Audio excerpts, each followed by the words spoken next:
ओ मेरे छोटे भाई बहनों, कैसे हो आप लोग। कल वाला लेक्चर आपने देखा। हमने इजियोट्रॉप्स करे थे। उसमें इजियोट्रॉप्स क्या होते हैं? Maximum boiling mixtures with distils over a constant composition, है ना। ऐसे बॉइलिंग मिक्सचर्स जो एक कांस्टेंट कॉम्पोजिशन के बाद वो उनकी कंसंट्रेशन बढ़ती नहीं है, उतने पर स्टॉप हो जाती है। उसके अंदर हमने दो पढ़े थे, एक मैक्सिमम बॉइलिंग एक मिनिमम बॉइलिंग, है ना।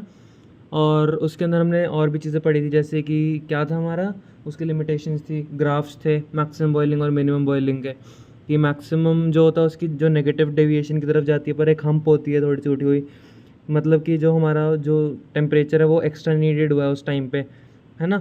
और जो वो था मिनिमम था उसके पॉजिटिव डेविएशन में उठी है, ठीक है। पॉजिटिव डेविएशन में उठी है, बट उसकी हम थोड़ी ऊपर है, क्यों? क्योंकि उसकी कंसनट्रेशन हिट हुई है, ठीक है। जो मैक्सिमम वाली थी उसके अंदर हमने एग्जांपल पढ़े, जो 95% इथेनॉल था और 68% HNO3 था। 68% HNO3 तो मैक्सिमम बॉइलिंग का था, क्योंकि उसके बाद उसकी कंसनट्रेशन फर्दर आगे नहीं बढ़ती है। और 95% इथेनॉल में ये था, मिनिमम बॉइलिंग था, ठीक है। ये चीज़ हमने पढ़ी थी। और हमने क्या पढ़ा था, उसकी लिमिटेशन पढ़ी थी क्या, कि उसको हम किसी भी मेथड से उसको हम सेपरेट नहीं कर सकते अगर एक बार वो एजियोट्रॉपिक कंसनट्रेशन पे हिट हो जाए। तो हमने ये सब पढ़ लिया। तो आज हमें पढ़ना है एक बार राउल्ट्स लॉ फॉर सॉलिड। तो इसके अंदर क्या कहा गया हमें, according to this law vapour pressure of solution is directly proportional to mole fraction of solvent. इसका मतलब क्या होगा, राउल्ट्स लॉ फॉर सॉलिड का आ गया इसमें।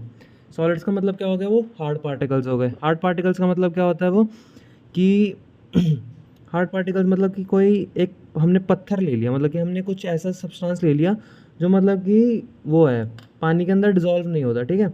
ऐसी चीज़ हमने ले ली, ठीक है। सॉलिड ले लिया हमने किसी भी टाइप का, तो उसमें क्या आएगा कि हमारा जो है वो डिज़ोल्व तो होगा नहीं ना, उसका वेपर प्रेशर होगा, क्योंकि वेपर प्रेशर उसका जो है लिक्विड फॉर्म में होता है, ठीक है।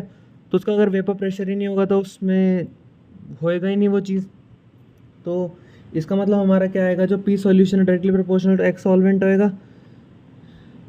एक्स सॉल्वेंट क्यों होगा, क्योंकि वेपर प्रेशर से सॉल्वेंट दिखाएगा, सॉल्यूट दिखाएगा नहीं। सॉल्यूट हमने क्या ले लिया, सॉलिड ले लिया, ठीक है। सॉल्वेंट दिखाएगा, तो पी सोल्यूशन डायरेक्टली प्रोपोर्शनल किसके, एक्स सॉल्वेंट के, ठीक है। तो जो टोटल प्रेशर निकलेगा, जो एक लिक्विड का निकलेगा, वो किससे निकलेगा, वेपर प्रेशर निकलेगा, वो x solvent P nought solvent से निकलेगा, ठीक है। इतनी बात क्लियर हो गई।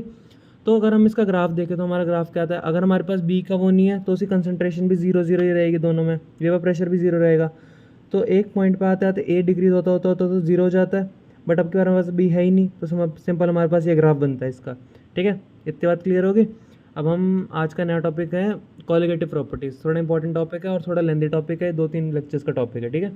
मतलब कि इसमें 4 कॉलिगेटिव प्रॉपर्टीज़ के 4 टाइप हैं, और एक फिर वॉन्ट ऑफ फैक्टर रह गया हमारा, फिर हमारा चैप्टर एंड हो जाएगा, ठीक है। तो चैप्टर हमारा करीब करीब 6 या 5 या 6 लेक्चर्स का और रह गया, उसके बाद हमारा चैप्टर खत्म हो जाएगा। तो आज हम पढ़ेंगे कॉलिगेटिव प्रॉपर्टीज़। हाँ, तो कॉलिगेटिव प्रॉपर्टीज़ कौन सी प्रॉपर्टीज़ होती हैं, इसके अंदर मैंने लिखा, these are those properties which depends upon the number of particles of solute not upon the nature of solute. इसका मतलब होता है कि जितने भी नंबर हमारे पास है ना, कि मतलब बहुत सारे नंबर्स है, ठीक है, बहुत सारे नंबर्स हैं हमारे पास, उस चीज़ पर कॉलिगेटिव प्रॉपर्टी पर डिपेंड करती है, ठीक है। इस चीज़ पर डिपेंड नहीं करती कि हमारे पास क्या है क्या नहीं है, मतलब कि किस चीज़ का हमारा ले रखा है, हमने क्या चीज़ ले रखी है, नहीं, उस पर डिपेंड नहीं करती।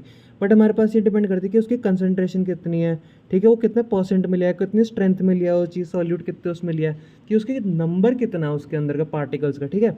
तो वो कॉलिगेटिव प्रॉपर्टी होती है कि हमने कितना ज़्यादा सॉल्यूट की क्वांटिटी ली है। ये पता है क्वालिटी नहीं देखती, क्वांटिटी देखती है, ठीक है। तो इसके अंदर एक आता है हमारे पास, पहली कॉलिगेटिव प्रॉपर्टी थी RLVP, relative lowering in vapour pressure. तो हमारे पास आता है, as we know that when we add a non volatile substance vapour pressure decreases. इसका मतलब समझना आप, ठीक है। समझो, मैंने एक बीकर लिया, जैसे हमने राउल्ट्स लॉ फॉर सॉलिड में पढ़ा, ठीक है। उसके अंदर क्या होगा कि जो हमने पढ़ा इसके अंदर, कि समझे हमने ले लिया एक बीकर ए, ठीक है, और इसके हमने अंदर वो डाल दी, चाय पत्ती डाल दी, ठीक है। चाय पत्ती क्या होती है, डिजॉल्व नहीं होती, ठीक है। तो क्या हुआ, हमने जब हीट करना शुरू करा तो क्या हुआ कि चाय पत्ती ऊपर आनी शुरू हो गई, ठीक है। कुछ टाइम बाद क्या हुआ, सरफेस पे आनी शुरू हो गई, मतलब कि ये ऐसे ऐसे आनी शुरू हो गई, कई कई जगहों पे ऐसे ऐसे आनी शुरू हो गई।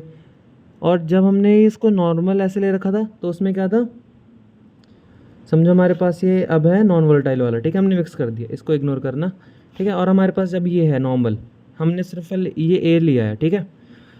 इसके अंदर वेपर प्रेशर हाई होगा या इसके अंदर हाई होगा, मुझे बताओ, ठीक है। वेपर प्रेशर उस चीज़ के अंदर हाई होता है जिस चीज़ के अंदर उसको जगह फ्री होने की ज़्यादा मिल सके, ठीक है। इसका मतलब ये है कि जितना ज़्यादा उसको जगह मिलेगी ना उतना ज़्यादा वो फ्री अप हो पाएगा, ठीक है। बट इसके अंदर क्या होगा, नॉन वोलेटाइल क्या होता है कि ऐसी चीज़ होती है जो ना खुद उड़ती है ना किसी और को उड़ने देती है। जैसे रीज़न है इसका, because when we add non volatile substance is added it forms a layers on top. क्या मतलब हो गया, जैसे हमारी चाय पत्ती है वो पानी के ऊपर क्या बनाती है, एक लेयर बना लेती है, ठीक है, जिससे कि वो क्या होता है कि जो पानी के अंदर की जो भाप होती है वो उड़ नहीं पाती, उसको जगह नहीं मिल पाती, वो ट्रैप हो जाती है एक जगह पे, ठीक है। बट अगर हम पानी को सिंपल ऐसे करें तो वो उबलता रहता है ना। बट इसके अंदर क्या होता है कि हमें जो वेपर्स होते हैं उससे कम बनते हुए दिखते हैं जब हम चाय पत्ती डालते हैं उसके अंदर। उसका रीज़न भी यही है सेम। क्यों? क्योंकि इसके अंदर क्या आएगा, वेपर प्रेशर कम हो गया। वेपर प्रेशर कम होगा उसका मतलब कि क्या होगा हमारे पास, उसके अंदर लोअरिंग इन वेपर प्रेशर आ गई। लोअरिंग इन वेपर प्रेशर किसके साथ देखी जाती है, सॉल्वेंट के साथ। सॉल्वेंट अगर सॉल्वेंट के वेपर्स कम बन रहे हैं तो उसका रिलेटिवली लोअरिंग आएगी कम, ठीक है। हमने राउल्स लॉ फॉर सॉलिड में पढ़ा इस चीज़ को, है ना। तो इस चीज़ में देखो कि हमारे वेपर्स कहाँ कहाँ से निकल पा रहे हैं, यहाँ से यहाँ से यहाँ से, मतलब इसके अंदर जगह कम निकल रही है, ठीक है। अगर जगह कम मिल रही है इनको तो इसके जो वेपर्स हैं वो भी कम बनेंगे। तो एक टाइप से हमें लोअरिंग इन वेपर प्रेशर देखने को मिलेगा, मतलब एक डिडक्शन देखने को मिलेगी वेपर प्रेशर के अंदर, ठीक है। तो ये बात समझ आ गई कि मतलब कि अगर हम कोई भी ऐसा सब्सटेंस ले लें नॉन वोलेटाइल जो पानी के अंदर डिजॉल्व ना होता हो, ठीक है, उसका क्या होता है कि वो है कि ऐसी लेयर बना लेता है उस टॉप के ऊपर कि ना वो खुद उड़ पाएगा ना वो किसी और को उड़ने देगा। ये चीज़ होती है relative lowering in vapour pressure. अब इसका मैथमेटिकल समझना। हाँ तो मैथमेटिकल देखो अब इसका क्या होगा मैथमेटिकल। अब इसका हम फॉर्मूला डिराइव करेंगे, ठीक है। तो हमने मैथमेटिकल में पढ़ा था हेनरी उसका Raoult's law for non volatile के अंदर क्या पढ़ा था हमने, ठीक है, कि हमने पढ़ा था ना P solution directly proportional to x solvent. क्यों? क्योंकि हमने नॉन वोलेटाइल लिया, फिर से वही वाली चीज़ कंसेप्ट वही वाला उठ के आ गया, ठीक है।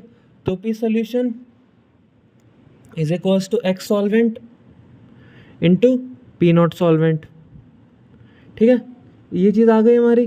तो अगर हम इस चीज़ को करेंगे x solution is equals to P solution upon में पी नॉट सॉल्वेंट, ठीक है। अगर हम अब इस चीज़ को माइनस कर दें, ये सॉल्वेंट है और ये भी सॉल्वेंट है, ठीक है, इसको 1 माइनस एक्स सॉल्वेंट कर दें इज इक्वल्स टू 1 माइनस यहाँ भी करेंगे हम सब्ट्रैक्ट करने बोथ साइड से, सब्ट्रैक्ट